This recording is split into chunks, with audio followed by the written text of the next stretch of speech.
ಎಲ್ರಿಗೂ ನಮಸ್ಕಾರ. ಪ್ರಿಮಂದು TV Kannada YouTube ಚಾನಲ್ಗೆ ನಿಮ್ಮೆಲ್ಲರಿಗೂ ಕೂಡ ಸ್ವಾಗತ. ಸ್ನೇಹಿತರೆ, ಇವತ್ತಿನ ವಿಡಿಯೋದಲ್ಲಿ ಭಾರತದ ಪ್ರಾಗೈತಿಕ ಇತಿಹಾಸಕ್ಕೆ ಸಂಬಂಧಪಟ್ಟ ಹಾಗೆ ಟಾಪ್ 50 ಬಹು ಆಯ್ಕೆಯ ಪ್ರಶ್ನೋತ್ತರಗಳನ್ನ ತೊಗೊಂಡು ಬಂದಿದ್ದೀನಿ. ಖಂಡಿತವಾಗ್ಲೂ ಕೂಡ ಮುಂದೆ ಬರ್ತಕ್ಕಂತಹ TET ಆಗಿರ್ಬೋದು, GPSTR, HSTR ಪರೀಕ್ಷೆಗಳಿಗೆ ಬಹಳ ಅನುಕೂಲ ಆಗುತ್ತೆ. ಅದ್ರ ಜೊತೆಗೆ ಎಲ್ಲ ರೀತಿಯಾದಂತಹ ಸ್ಪರ್ಧಾತ್ಮಕ ಪರೀಕ್ಷೆಗಳಿಗೂ ಕೂಡ ಅನುಕೂಲ ಆಗುತ್ತೆ. ಸೊ ಯಾರೆಲ್ಲ ಈ ವಿಡಿಯೋನ ನೋಡ್ತಾ ಇದ್ದೀರಾ, ಎಲ್ಲೂ ಕೂಡ ಸ್ಕಿಪ್ ಮಾಡದೆ ಪೂರ್ತಿ ವಿಡಿಯೋನ ನೋಡೋ ಜೊತೆಗೆ ಸಬ್ಸ್ಕ್ರೈಬ್ ಮಾಡ್ಕೊಂಡು ನೋಡೋದನ್ನ ದಯವಿಟ್ಟು ಮರಿಬೇಡಿ ಅಂತ ಹೇಳ್ತಾ, ಜಾಸ್ತಿ ತಡ ಮಾಡೋದು ಬೇಡ, ಬನ್ನಿ ಆದಷ್ಟು ಬೇಗ ಇವತ್ತಿನ ವಿಡಿಯೋನ ಶುರು ಮಾಡ್ತಾ ಹೋಗೋಣ. ಸ್ನೇಹಿತರೆ, ಮೊದಲನೇ ಪ್ರಶ್ನೆ ನೋಡಿ, ನಿಮ್ಮ ಸ್ಕ್ರೀನ್ ಮೇಲೆ ಈ ರೀತಿ ಕಾಣಿಸ್ತಾ ಇದೆ. ಭಾರತದಲ್ಲಿ ಮಾನವನ ಮೇಲಿನ ಆಕ್ರಮಣ ಅಥವಾ ಯುದ್ಧದ ಅತ್ಯಂತ ಪ್ರಾಚೀನ ಪುರಾವೆ ಎಲ್ಲಿ ಸಿಕ್ಕಿದೆ ಅನ್ನೋದು ಪ್ರಶ್ನೆ. ಸೊ ಈ ಪ್ರಶ್ನೆಗೆ ಆಪ್ಷನ್ಸ್ ನೋಡಿ ಈ ರೀತಿ ಇದೆ: ಬಾಗೋರ್, ಲಗ್ನಾಜ್, ಬಿಂಬೇಡ್ಕಾ, ಹಾಗೆಯೇ ಸರಾಯ್ ನಹರ್ ರಾಯ್ ಅಂತ. ಸೊ ಈ ಪ್ರಶ್ನೆಗೆ ಸರಿಯಾಗಿರ್ತಕ್ಕಂತಹ ಉತ್ತರವನ್ನು ನೀವು ಗೆಸ್ ಮಾಡಿದ್ದೀರಾ ಅಂತ ಭಾವಿಸ್ತಾ ನಾನು ಆನ್ಸರ್ನ ಹೇಳ್ತೀನಿ.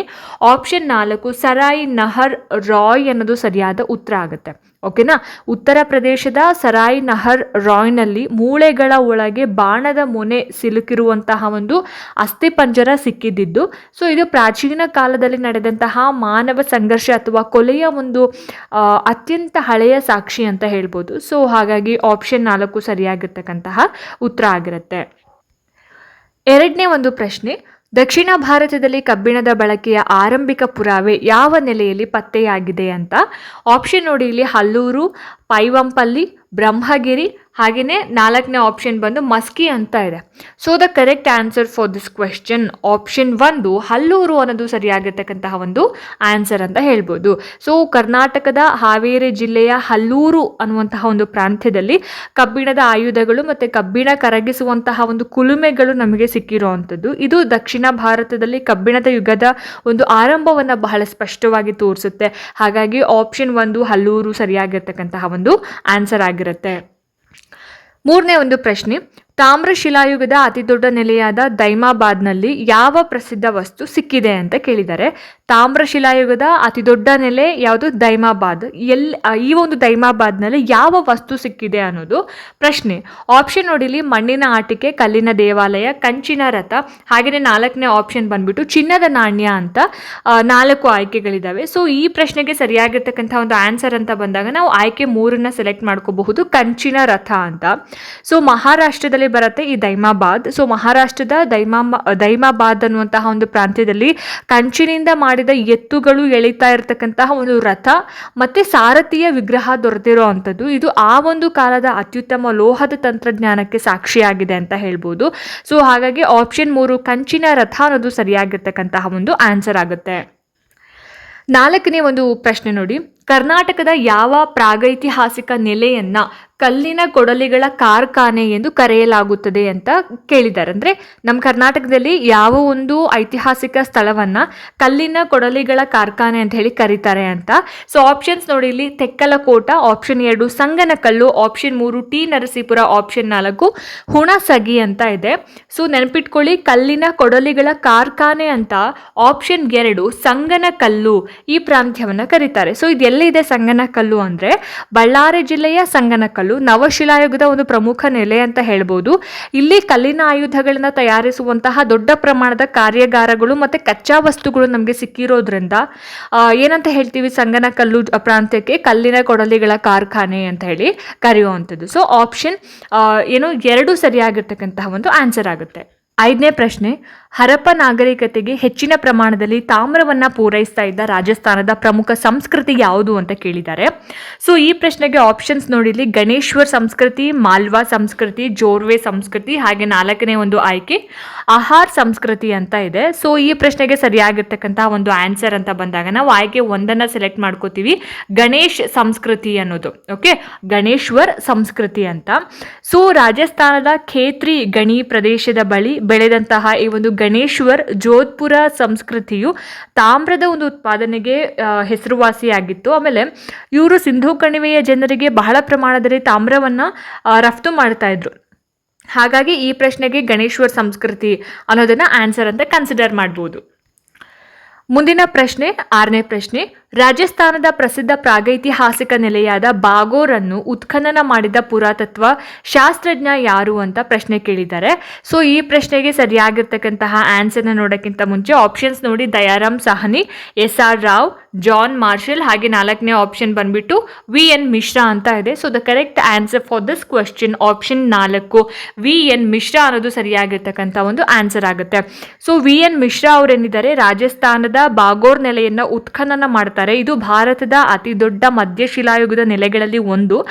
ಜೊತೆಗೆ ಪಶುಪಾಲನೆಯ ಒಂದು ಕುರುಹುಗಳನ್ನು ಕೂಡ ಇದು ಪ್ರೊವೈಡ್ ಮಾಡಿರೋದ್ರಿಂದ ಈ ಒಂದು ಪ್ರಶ್ನೆಗೆ ಆಪ್ಷನ್ 4 ಸರಿಯಾಗಿರ್ತಕ್ಕಂಥ ಒಂದು ಆನ್ಸರ್ ಅಂತ ಹೇಳ್ಬೋದು. ಮುಂದಿನ ಪ್ರಶ್ನೆ 7ನೇ ಪ್ರಶ್ನೆ. ಮೂಳೆಯಿಂದ ಮಾಡಿದ ಪ್ರಾಚೀನ ಮಾತೃದೇವತೆಯ ವಿಗ್ರಹ ಯಾವ ಕಣಿವೆಯಲ್ಲಿ ದೊರೆತಿದೆ ಅಂತ ಪ್ರಶ್ನೆ ಕೇಳಿದ್ದಾರೆ. ಸೊ ಆಪ್ಷನ್ಸ್ ನೋಡಿ. ಇಲ್ಲಿ ಸಿಂಧೂ ಕಣಿವೆ, ನರ್ಮದಾ ಕಣಿವೆ, ಬೆಲನ್ ಕಣಿವೆ, ಹಾಗೆಯೇ ಕಾವೇರಿ ಕಣಿವೆ ಅಂತ ಇದೆ. ಸೊ ಮೂಳೆಯಿಂದ ಮಾಡಿದಂತಹ ಒಂದು ಮಾತೃದೇವತೆಯ ವಿಗ್ರಹ ಎಲ್ಲಿ ಸಿಕ್ಕಿದೆ ಅಂತ ಹೇಳಿದ್ರೆ ಆಪ್ಷನ್ 3 ಬೆಲನ್ ಕಣಿವೆ ಅನ್ನೋದು ಸರಿಯಾಗಿರ್ತಕ್ಕಂಥ ಒಂದು ಆನ್ಸರ್ ಆಗುತ್ತೆ. ಸೊ ಇದು ಎಲ್ಲಿದೆ ಅಂತಂದ್ರೆ ಉತ್ತರ ಪ್ರದೇಶ. ಸೊ ಉತ್ತರ ಪ್ರದೇಶದ ಬೆಲನ್ ಕಣಿವೆಯಲ್ಲಿ ಇರತಕ್ಕಂತಹ ಒಂದು ಲೋಹದ ನಾಲ ಅನ್ನುವಂತಹ ಒಂದು ಜಾಗದಲ್ಲಿ ಮೇಲಿನ ಹಳೆಯ ಶಿಲಾಯುಗಕ್ಕೆ ಸೇರಿದಂತಹ ಮೂಳೆಗಳ ಒಂದು ವಿಗ್ರಹ ಪತ್ತೆಯಾಗಿರುವಂಥದ್ದು. ಇದನ್ನ ಮಾತೃದೇವತೆಯ ಅತ್ಯಂತ ಪ್ರಾಚೀನ ರೂಪ ಅಂತ ಕೂಡ ಅವರು ಬಿಲೀವ್ ಮಾಡಿದ್ದಾರೆ. ಸೊ ಹಾಗಾಗಿ ಇಲ್ಲಿ ಸರಿಯಾಗಿರ್ತಕ್ಕಂತಹ ಒಂದು ಆನ್ಸರ್ ಅಂತ ಬಂದಾಗ ಆಪ್ಷನ್ 3 ಬೆಲನ್ ಕಣಿವೆ ಅನ್ನೋದನ್ನ ನಾವು ಆನ್ಸರ್ ಅಂತ ಹೇಳಿ ಕನ್ಸಿಡರ್ ಮಾಡ್ಬೋದು. ನೆಕ್ಸ್ಟ್ ಪ್ರಶ್ನೆ 8ನೇ ಪ್ರಶ್ನೆ. ತಾಮ್ರಶಿಲಾಯುಗದ ಯಾವ ನೆಲೆಯಲ್ಲಿ ಸುಟ್ಟ ಇಟ್ಟಿಗೆಗಳನ್ನು ವ್ಯಾಪಕವಾಗಿ ಬಳಸಲಾಗಿತ್ತು ಅಂತ ಪ್ರಶ್ನೆ ಕೇಳಿದ್ದಾರೆ. ಸೊ ಆಪ್ಷನ್ ನೋಡಿಲಿ. Inamgaon, option 2 Gilund, option 3 Navdatoli, option 4 Chirand ಅಂತ ಇದೆ. ಸೊ ಈ ಪ್ರಶ್ನೆಗೆ ಸರಿಯಾಗಿರ್ತಕ್ಕಂಥ ಒಂದು ಆನ್ಸರ್ ಅಂತ ಬಂದಾಗ ನಾವು ಆಯ್ಕೆ 2ನ್ನ ಸೆಲೆಕ್ಟ್ ಮಾಡ್ಕೋಬೇಕಾಗತ್ತೆ, ಗಿಲುಂಡ್ ಅಂತ. ಸೊ ರಾಜಸ್ಥಾನದ ಬನಾಸ್ ಕಣಿವೆಯಲ್ಲಿ ಇರ್ತಕ್ಕಂತಹ ಈ ಒಂದು ಗಿಲುಂಡ್ ನೆಲೆ ಏನಿದೆ ಅಲ್ಲ, ಆಹಾರ ಸಂಸ್ಕೃತಿಗೆ ಸೇರಿರೋ ಅಂಥದ್ದು. ಸೊ ಬಹುತೇಕ ಈ ಒಂದು ತಾಮ್ರಶಿಲಾಯುಗದ ನೆಲೆಗಳಲ್ಲಿ ಕಚ್ಚಾ ಇಟ್ಟಿಗೆಗಳನ್ನು ಬಳಸಿದ್ರೆ ಇಲ್ಲಿ ಸುಟ್ಟ ಇಟ್ಟಿಗೆಯ ಒಂದು ಕಟ್ಟಡಗಳನ್ನು ನಾವು ನೋಡ್ಬೋದು. ಸೊ ಹಾಗಾಗಿ ಆಪ್ಷನ್ 2 ಗಿಲುಂಡ್ ಅನ್ನೋದು ಸರಿಯಾಗಿರ್ತಕ್ಕಂಥ ಒಂದು ಆನ್ಸರ್ ಆಗುತ್ತೆ. ಮುಂದಿನ ಪ್ರಶ್ನೆ 9ನೇ ಪ್ರಶ್ನೆ. ಕೆಂಪು ಮರಳಿನ ದಿಬ್ಬಗಳಿಗೆ ಪ್ರಸಿದ್ಧವಾದ ಟೇರಿ ನೆಲೆಗಳು ಯಾವ ರಾಜ್ಯದಲ್ಲಿ ಕಂಡು ಬಂದಿದೆ ಅಥವಾ ಕಂಡು ಬರುತ್ತೆ ಅಂತ ಕೇಳಿದ್ದಾರೆ. ಸೊ ಇದಕ್ಕೆ ತಮಿಳುನಾಡು, ಕೇರಳ, ಆಂಧ್ರ ಪ್ರದೇಶ ಮತ್ತೆ ಒಡಿಸ್ಸಾ ಅಂತ 4 ಆಯ್ಕೆಗಳನ್ನ ಕೊಟ್ಟಿದ್ದಾರೆ. ಸರಿಯಾಗಿರ್ತಕ್ಕಂಥ ಒಂದು ಆನ್ಸರ್ ಈ ಒಂದು ಪ್ರಶ್ನೆಗೆ ಆಯ್ಕೆ 1 Tamil Nadu is the right answer. So ತಮಿಳುನಾಡಿನ ಒಂದು ಕರಾವಳಿ ತೀರದಲ್ಲಿ ಕಂಡು ಬರ್ತಕ್ಕಂತಹ ಒಂದು ಮಧ್ಯಶಿಲಾಯುಗದ ನೆಲೆಗಳನ್ನ ಟೇರಿ ನೆಲೆಗಳು ಅಂತ ಹೇಳಿ ಕರೀತಾ ಇದ್ರು. ಸೊ ಇಲ್ಲಿನ ಒಂದು ಕೆಂಪು ಮರಳಿನ ದಿಬ್ಬಗಳಲ್ಲಿ ಸೂಕ್ಷ್ಮ ಶಿಲಾಯುಧಗಳು ಹೇರಳವಾಗಿ ಸಿಕ್ಕಿರೋ ಅಂಥದ್ದು. ಸೊ ಹಾಗಾಗಿ ಈ ಪ್ರಶ್ನೆಗೆ option 1 Kerala is the right answer. 10ನೇ ಒಂದು ಪ್ರಶ್ನೆ. ಮಧ್ಯಶಿಲಾಯುಗದ ಯಾವ ನೆಲೆಯಲ್ಲಿ ಮೂಳೆಯಿಂದ ಮಾಡಿದ ಉಂಗುರಗಳು ಮತ್ತು ಕತ್ತಿನ ಆಭರಣಗಳು ಪತ್ತೆಯಾಗಿವೆ ಅಂತ ಪ್ರಶ್ನೆ ಕೇಳಿದ್ದಾರೆ. ಸೊ ಆಪ್ಷನ್ಸ್ ನೋಡಿ ಈ ರೀತಿ ಕೊಟ್ಟಿದ್ದಾರೆ. ಲಂಗ್ನಾಜ್, ಬಿಂಬೆಟ್ಕಾ, ಹಾಗೇನೆ ಚೋಪಾನಿ, ಮಂಡೋ, ಹಾಗೇನೆ 4ನೇ ಒಂದು ಆಯ್ಕೆ ಬಂದ್ಬಿಟ್ಟು ಮಹಾದಹ ಅಂತ. ಸೊ ಆನ್ಸರ್ ಏನಪ್ಪಾ ಅಂತ ಹೇಳಿದ್ರೆ ಆಪ್ಷನ್ 4 ಮಹಾದಹ ಅನ್ನೋದು ಆನ್ಸರ್ ಆಗುತ್ತೆ. ಓಕೆ.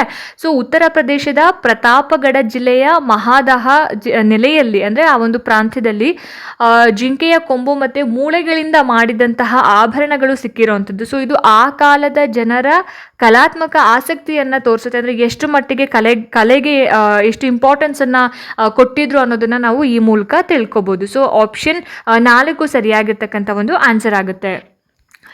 ಮುಂದಿನ ಒಂದು ಪ್ರಶ್ನೆ 11ನೇ ಪ್ರಶ್ನೆ. ಸಿಂಧೂ ಪೂರ್ವ ನಾಗರಿಕತೆಯ ಯಾವ ನೆಲೆಯಲ್ಲಿ ಖಡ್ಗಮೃಗದ ಪುರಾವೆಗಳು ಸಿಕ್ಕಿದೆ ಅಂತ ಪ್ರಶ್ನೆ ಕೇಳಿದ್ದಾರೆ. ಸೊ ಇದಕ್ಕೆ ಆಪ್ಷನ್ಸ್ ನೋಡಿ. Kalibangan, option 2 Kot Diji, option 3 Amri, option 4 ಬಂದ್ಬಿಟ್ಟು ಬನವಾಲಿ ಅಂತ ಇದೆ. So the correct answer for this question option 3 Amri ಅನ್ನೋದು ಸರಿಯಾದ ಒಂದು ಆನ್ಸರ್ ಆಗುತ್ತೆ. ಸೊ ಪಾಕಿಸ್ತಾನದ ಒಂದು ಸಿಂಧ ಪ್ರಾಂತ್ಯದಲ್ಲಿ ಬರುತ್ತೆ ಈ ಒಂದು ಆಮ್ರಿ.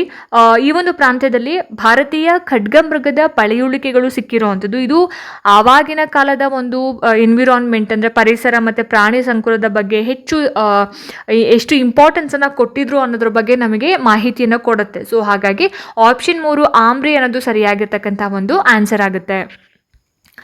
ನೆಕ್ಸ್ಟ್ ಕ್ವೆಶ್ಚನ್ 12ನೇ ಒಂದು ಪ್ರಶ್ನೆ. ಹರಪ್ಪ ನಾಗರಿಕತೆಯ ಪೂರ್ವದ ಯಾವ ನೆಲೆಯು ಭಾರಿ ಬೆಂಕಿಯಿಂದ ನಾಶವಾಯಿತು ಅಂತ ಪುರಾತತ್ವ ಶಾಸ್ತ್ರಜ್ಞರು ನಂಬಿದ್ದಾರೆ ಅಂತ ಪ್ರಶ್ನೆ ಕೇಳಿದ್ದಾರೆ. ಆಪ್ಷನ್ ನೋಡಿಲಿ, option 1 Mehrgarh, option 2 Kot Diji, option 3 Rakhigarhi, option 4 Lothal ಅಂತ ಇದೆ. ಸೊ ದ ಕರೆಕ್ಟ್ ಆನ್ಸರ್ ಈ ಒಂದು ಪ್ರಶ್ನೆಗೆ ಆಪ್ಷನ್ 2 ಕೋಟ್ ಡಿಜಿ ಅಂತ.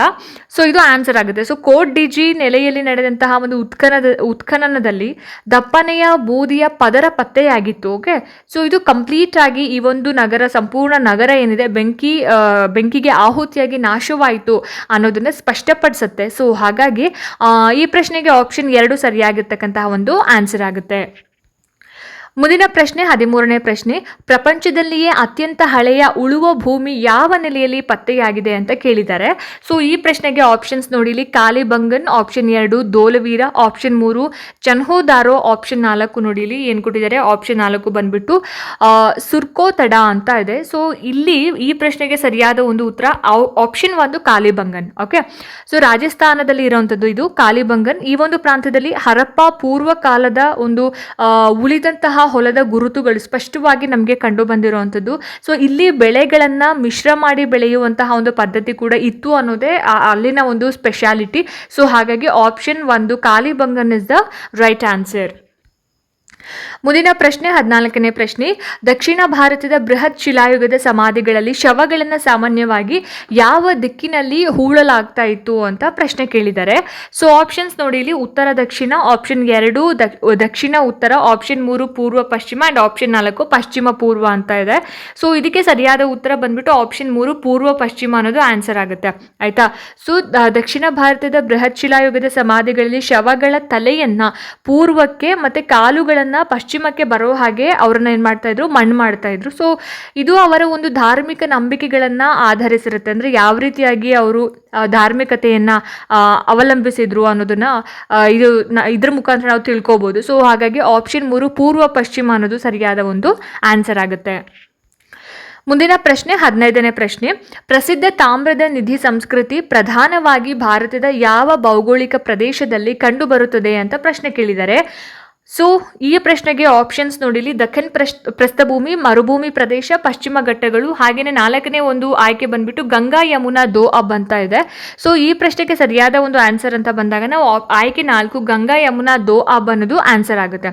ಸೊ ಗಂಗಾ ಮತ್ತೆ ಯಮುನಾ ನದಿಗಳ ನಡುವಿನ ಫಲವತ್ತಾದ ಪ್ರದೇಶದಲ್ಲಿ ತಾಮ್ರದ ಆಯುಧಗಳ ಒಂದು ಗುಂಪುಗಳು ವ್ಯಾಪಕವಾಗಿ ಸಿಕ್ಕಿರುವಂಥದ್ದು. ಇದನ್ನ ಏನಂತ ಹೇಳಿ ಕರೀತಾರೆ, ತಾಮ್ರದ ನಿಧಿ ಸಂಸ್ಕೃತಿ ಅಥವಾ ಇಂಗ್ಲಿಷ್ನಲ್ಲಿ ಕಾಪರ್ ಹಾರ್ಡ್ ಸಂಸ್ಕೃತಿ ಅಥವಾ ಕಾಪರ್ ಹಾರ್ಡ್ ಕಲ್ಚರ್ ಅಂತ ಹೇಳಿ ಕರೀತಾರೆ. ಓಕೆ, ಸೊ ಪ್ರಶ್ನೆ ಏನಪ್ಪಾ ಅಂತಂದ್ರೆ, ಪ್ರಸಿದ್ಧ ತಾಮ್ರನಿಧಿ ಸಂಸ್ಕೃತಿ ಪ್ರಧಾನವಾಗಿ ಭಾರತದ ಯಾವ ಭೌಗೋಳಿಕ ಪ್ರದೇಶದಲ್ಲಿ ಕಂಡು ಬರುತ್ತದೆ ಅಂತ. ಸೊ ಆಪ್ಷನ್ 4 ಗಂಗಾ ಯಮುನಾ ದೋ ಅಬ್. ಓಕೆ, ಸೊ ಇದು 15ನೇ ಪ್ರಶ್ನೆಗೆ 4ನೇ ಆಯ್ಕೆ ಉತ್ತರ ಆಗಿ ನಾವು ಕನ್ಸಿಡರ್ ಮಾಡ್ತೀವಿ.